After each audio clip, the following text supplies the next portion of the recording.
Today we're going to talk about 3 onstage answers that really blew me away. If you're brand new to the channel, my name is Dani Walker. I'm a former title holder. I also work as a pageant coach and I judge quite a few pageants. So I want to share with you some insights about these onstage question and answers. If you like this episode or you find it helpful, I hope that you're going to consider subscribing and hitting the notifications bell so that you know when new episodes just like this one are released every week. Due to copyright laws, I cannot play back for you the full answers, but what I'm going to do is link the videos to these answers in the description below if you would like to watch them for yourself. I would suggest doing so because an onstage answer isn't just great because of the content, it's usually great because of the delivery as well. First, let's dive into the answer of Miss World America 2021 at the recent Miss World competition where she placed as first runner-up. This question and answer segment was phenomenal. I know Shri personally, and I've been able to work with her and then also just see her growth. So because of that, this answer really blew me away. And I'm gonna read it to you and then we're gonna break this down. So Shri was asked, which human right do you value the most? And then she said, the human right that I value the most is dignity, because when we listen to other person's perspective, we're able to communicate with them, find their problems, and give them solutions. So it's very important that we see everyone as equal, even if they live in places or are in situations where they aren't blessed with the basic rights of shelter, food, water, healthcare. We need to give the gift of dignity and listen and provide solutions, and that is exactly the work that a Miss World does. She helps communities around the world by giving resources and aid, and it would be my highest honor to be your ambassador for Miss World. Whoa, let's unpack this. First and foremost, a human right that you value. She chose dignity. In all my years of coaching and watching pageants, I don't often hear contestants use the word dignity. And I think it's a very well-fitting one for this particular question. So she went on to address a few things that really impressed me. She talked about, first of all, listening to other people, and then identifying problems, and then also providing solutions. And if you go back on my channel, if you watch the episode that I did with Cherie all about her volunteer work, that is exactly what she does when she works with nonprofits. By the way, let's also mention that she was the Beauty with a Purpose winner because of all of her work internationally with nonprofit organizations. So she is speaking from experience here, and this was the perfect question for her. Then Shri talks about the importance of treating one another equally, regardless of if you have access to basics like food, shelter, water, healthcare. And I think that that is such an important message because it reminds me of just a lesson that my mom taught me growing up, and that was just to treat everybody the same in life. It doesn't matter if they're the president of an organization or if they're the janitor. Either way, you need to treat everyone with the same amount of respect and, in this case, dignity. So the way that this answer came together. And then the perfect ending for this pageant was that she said that everything she had described is the work of a Miss World. And I agree with her. That's all about Beauty with the Purpose that they constantly promote. So it made the most sense. And then if we look at the end of it, she said it would be my honor to be your ambassador as Miss World. And of course, why not? Ask for the job there, right? So, she did not win the Miss World title, but to me, that doesn't even matter. This is still a great question and answer that so many contestants can learn from. I'm also going to mention, if you are a contestant and you want to learn how to create a personal brand, improve and clarify your own messaging so you could better answer on-stage questions and interview questions, then don't forget to check out Rehearsed to Relatable. It's a course that I created specifically for that, and you'll find information for it in the description. Now I want to discuss a question and answer from Binibining Pilipinas, and this question was asked to Cinderella, and she ended up winning the Philippines Intercontinental title, and then she went on to win the International Intercontinental title. And that did not surprise me when I learned that news, because all I thought back to was this on-stage answer. She was asked by Michael Cinco, how important are luxury items like bags, clothes, and jewelry for a woman when the national economy is down and struggling?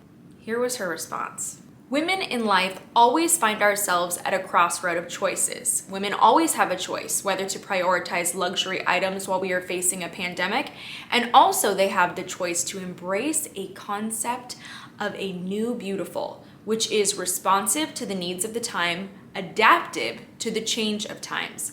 And I think I would choose to be that woman who understands the problems of the Philippines, the problems of my community, so that we would be able to uplift each other. And I would be the kind of woman who would comfort the afflicted and afflict the comfortable.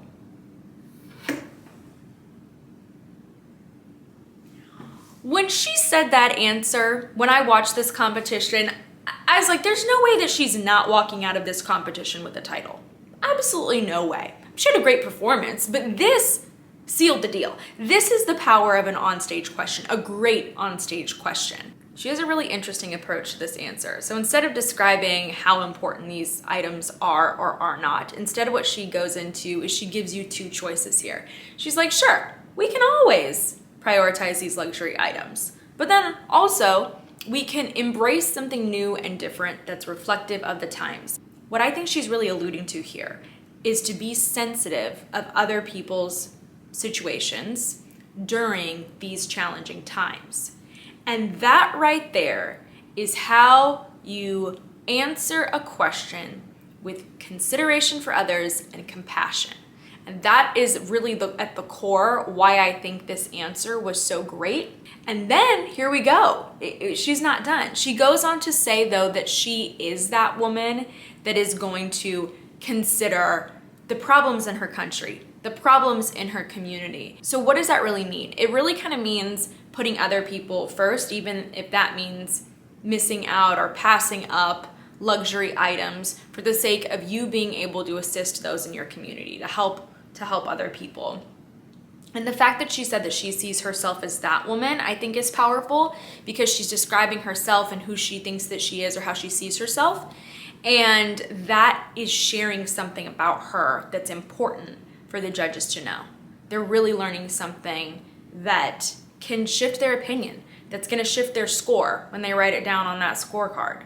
So this answer was beautiful. It was very well done. It was very articulate, and she avoided filler words in it as well, which I'm a really big fan of, and that's a skill in itself for public speaking. I work with a lot of contestants just to eliminate those filler words. And by the way, contestants ask, well, how do we get rid of them? One thing you can do is practice your interview questions and your on-stage questions with another person. Have them jot down how many filler words that you used, and then have them do a tally, count it out. And when you're done with your answer, find out how many filler words that you used, and then answer another question and try to lower that number. If you're thinking about eliminating the filler words, you're more likely to eliminate the filler words. Also, if you speak slowly when you answer an onstage question, you're going to be able to have more intention before your words come out. You're going to be able to filter a bit more if you speak slowly, and the result of that is eliminating your filler words. In case I forgot to mention what filler words are, it's just an unnecessary word in your sentence. It could even be a sound. Examples of fillers are so yeah, like.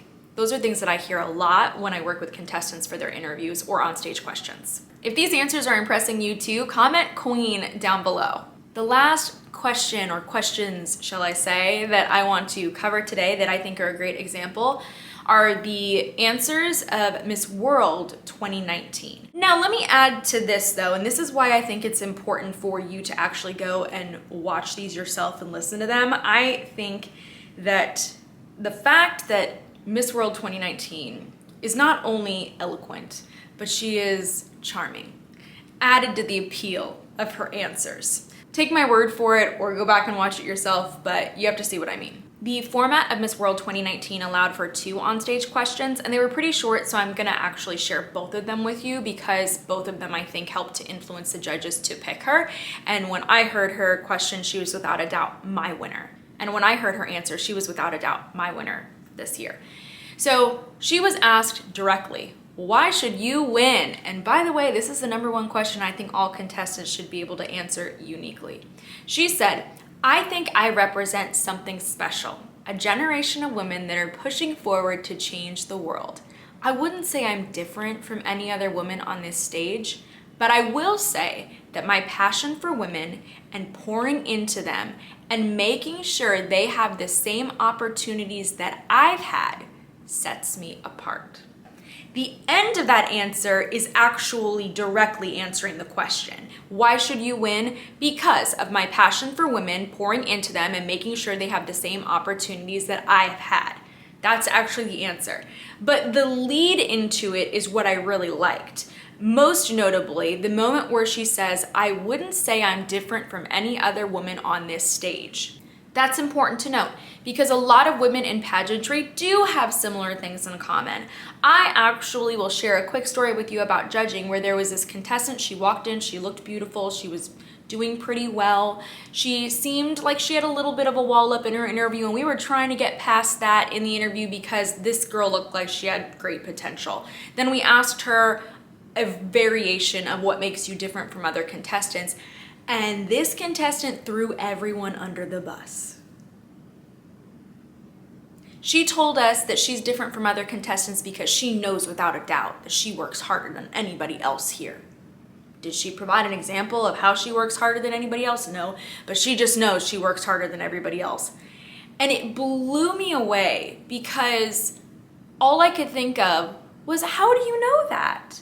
How do you know that you work harder than each of these women that came before you or who will come after you in this interview process? How do you know? Have you taken time to get to know them? So what was great about this answer specifically is she says, I wouldn't say that I'm different from any other women here because she doesn't know if she is or not. Great, brilliant. Moving on to the next question. They asked her, who's the most inspiring woman for you in the world? And then here's where the personality comes in. She kind of giggles and says, so you asked me a question to make me cry. Well, okay. The most inspiring woman to me is my mother. Now I must say, if my mother and my father are the roots and I am the tree, then really any work, anything that I'm able to change in the world, it is the fruit of their labor.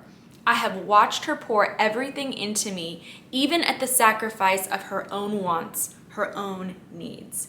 And that's why I'm able to sit before you today. That even makes me emotional when I'm reading it out loud. So let's break this one down here. Like I said at the beginning, she just seemed very natural at the beginning of this answer, like she's having a normal conversation, not something pre-prepared when she's talking about, oh, you're gonna ask me a question that's gonna make me cry. Okay, well, here it goes. Now, she identified her mother as the most inspiring person. And normally I would say to contestants, don't mention your mother as the most inspiring person unless you have an incredibly unique answer that's gonna follow it. Just because most contestants say that my mom inspires me or my grandma, and you just hear it over and over again in pageantry. So when I first heard that part of the answer, I was like, ooh, okay, let's see what you're gonna say now. Then she just said something beautiful about her parents being the root and she's the tree. And here we go, right back to it again. She says that everything she's done in life is because of them. It's the fruits of their labor. That just demonstrates humility. And that's such a beautiful, beautiful trait and something you want to see in a title holder. It's something that some judges, I don't want to say all, but are quote unquote looking for. And it was great, and we saw that here. And then she mentions that her mother has sacrificed so much of her wants and her needs for her, and the reason that she is who she is today is because of who her mom is and what she's done for her.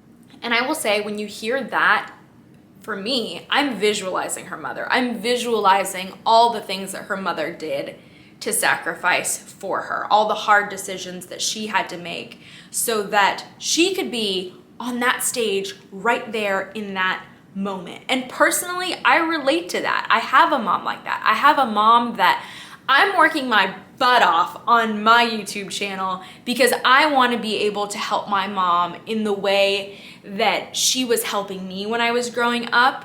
And I feel this great sense and desire to give back to my mom in the way that Miss World Jamaica was talking about, because I feel very blessed but I'm just not quite in that position yet to be able to be like, here, mom, let me take care of everything for you. And that's one of the things that I'm working towards. And so when I heard her say that, you kind of can't help but root for her and want her to win, because you hear about this appreciation she has for her mom, and you know that because of that gratitude, that if she were to win and become even more successful, she's gonna be giving that back to mom. She's gonna be helping mom as well, or maybe mom and dad.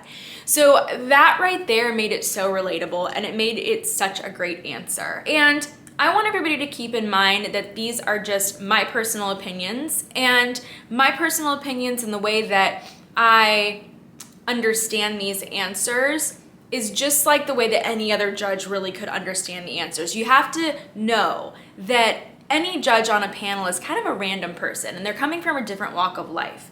And so we're all gonna have different opinions of what a contestant's onstage answer means and how it translates to us.